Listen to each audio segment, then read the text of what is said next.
guess what? I have one more snow story for you. In a lot of places, the snow is going away, but I haven't read this book yet, which is based on a true story that actually happened a long time ago. It's called Blizzard, which is a really big snowstorm. And it's by John Rocco, who actually won an award called the Caldecott for the pictures of this book. Blizzard. Now, we can't see the face of this child, but the way the child is using his body language with his hands up, it looks like maybe he's happy about the snow. But let me show you a preview on the back of the book. That's a little too much snow, don't you think? That's really, really, really a lot of snow. And that can make things a little bit difficult if there's so much snow that you can't get around. The story starts like this. One day, when I was a young boy, nearly 4 feet of snow fell from the sky. This is my story. So he's holding up a big ruler, and if you can see, the snow got deeper, deeper, deeper, deeper, deeper, deeper, until it was actually up to his hat, over his face. That's how deep the snow got. I don't know if you've ever seen snow that deep. It's very unusual. Here's the title page, Blizzard, and we can see the town down below that is going to get snowed on in a minute. And here we go. The first flake fell right before recess. It was followed by many, many more. So here they are in school, and this is big kid school. The teacher is writing on the chalkboard, and no one can even concentrate on school because everyone's looking out the window at the snow. I think they knew that it was going to be a big storm. The wind whipped up and school closed early. This kid is saying, yay! By the time my sister and I got home, the snow was already over our boots. So right now, the snow is exciting, but we'll see. The snow continued to fall through the night, and I thought it would never stop. Can you think about how tall a stop sign is? And look how high the snow is. It's already becoming so deep. In his room, he's looking at a book called Arctic Survival. How to survive in the snow. The next morning, the snowdrifts were so high, we couldn't open our front door. So we went out the window instead. That would be kind of exciting. The mama saying, be careful.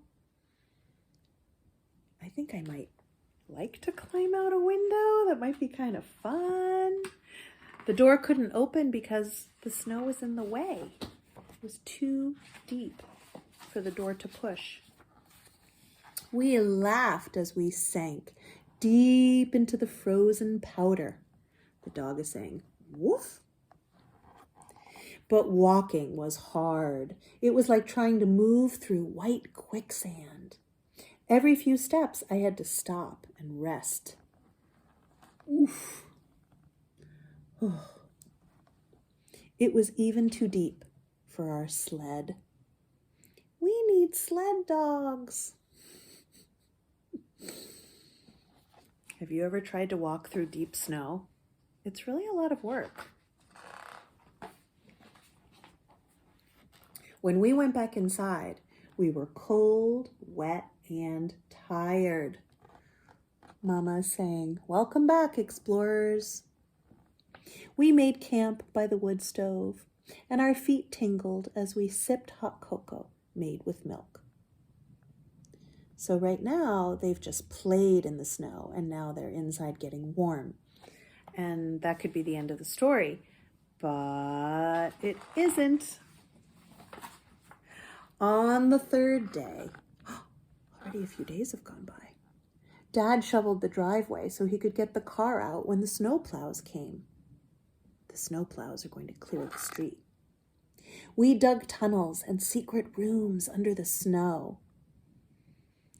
An igloo can keep you warm in sub-zero temperatures. What's an igloo? Do you know what an igloo is? A house made of ice. Have you seen them? They're round. By day 4, the plows still hadn't come. I wondered if we'd ever see grass again. This says Thursday in the snow. Look how deep it is still. It must be very cold outside. The snow isn't melting at all. Inside, things got tense as our food started to run out. I knew we couldn't survive much longer with cocoa made with water. Now we can see the conversation that's happening in the house. You see the talking bubbles coming out of the roof. That means those words are happening inside the house. Someone says, "We need to get to the store." And someone else says, "But the roads aren't plowed and we certainly can't walk through this." That's a problem. They need groceries, but there's too much snow on the road to drive the car.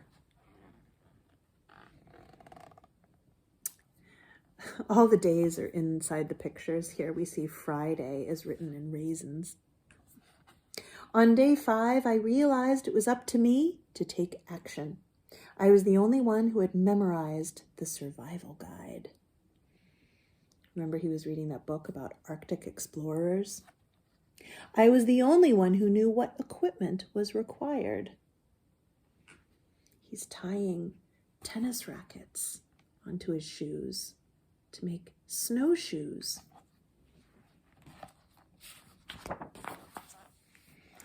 And I was the only one light enough to walk on top of the snow.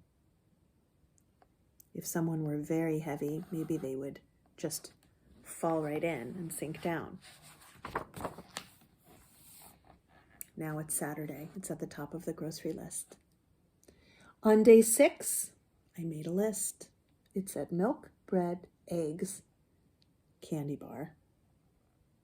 I prepared the sled. Then I set off. Going out by himself in the snow. These pages are all stuck together because we're about to see something. I'll show you. This says, my usual landmarks were covered by snowdrifts. This neighbor's saying, candles. This neighbor's saying, cat food. I managed to check in with all the neighbors on my long journey.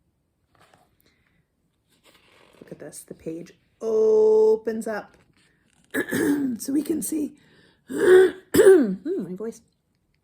We can see him tramping all around the neighborhood, asking everybody what they need.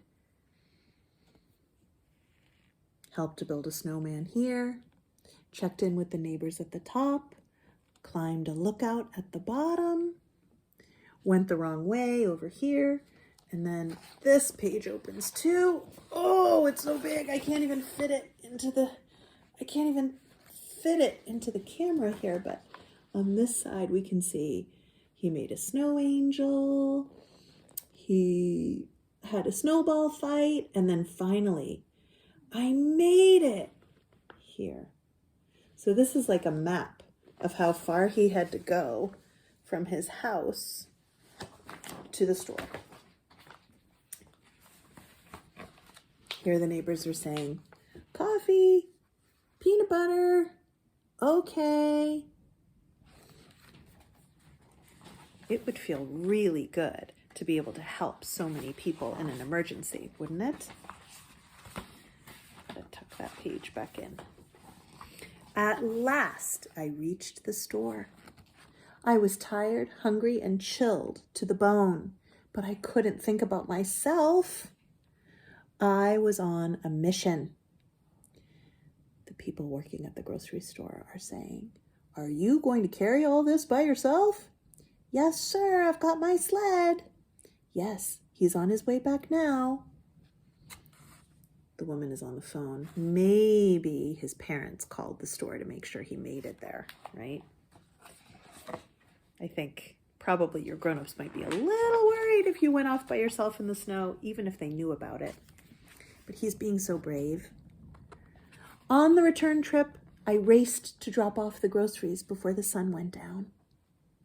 Grateful smiles and cheers gave me the energy I needed to make it back home. Wow! Meow. That was a hungry kitty.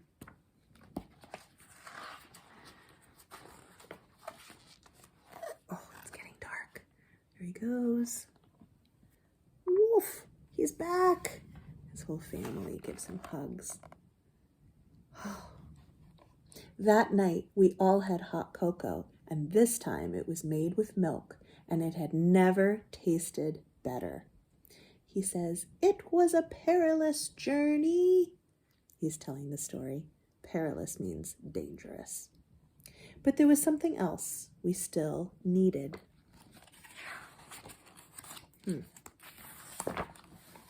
Snow plows. In the snow, we can see it's Sunday. It looked as though we would see civilization again after all. "Guess we'll have to go back to school tomorrow." "Boo," she says. "Thank heavens, I was going stir crazy." That's how you feel when you've just been cooped up inside for too long. They say, "I was stir crazy." We had survived the blizzard. Now they can play in the snow.